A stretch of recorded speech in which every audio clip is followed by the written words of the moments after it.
Ответьте нам, пожалуйста, на вопрос. С 10 ноября выросли штрафы для водителей за непропуск пешехода. А как по-вашему, стоит ли пешеходов наказывать? Конечно. А чем? Ну пусть внимательнее тоже будут на пешеходных переходах. По крайней мере, в правилах написано направо-налево посмотреть надо. Штрафом, наверное. Штрафом? Большим? Ну, согласен с большим. Наверное, штрафов недостаточно.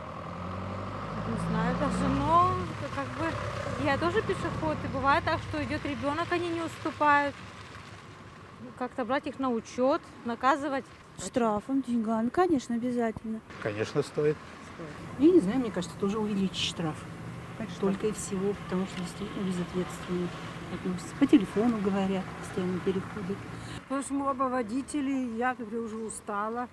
Почему-то с нас штраф берут, а с них нет. Я считаю, что стоит. Время темное. Если будет идти пешеход, тем более в неположенном Нет, идут, месте, где попало. очень легко сбить.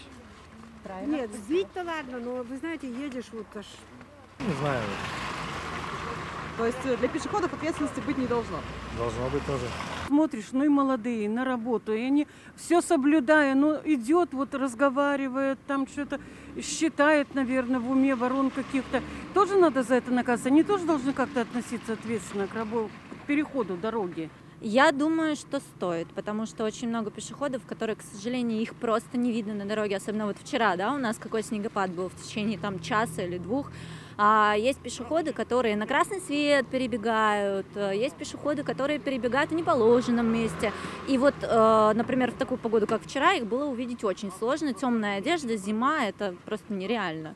Поэтому я думаю, что да, стоит. Не только же нам, водителям, страдать. С 10 ноября вступили в силу изменения в действующее законодательство, ужесточающее наказание за непредоставление преимущества в движении пешеходам, переходящим проезжую часть дороги. По статье 12.18 за этот период времени было привлечено к ответственности 176 водителей.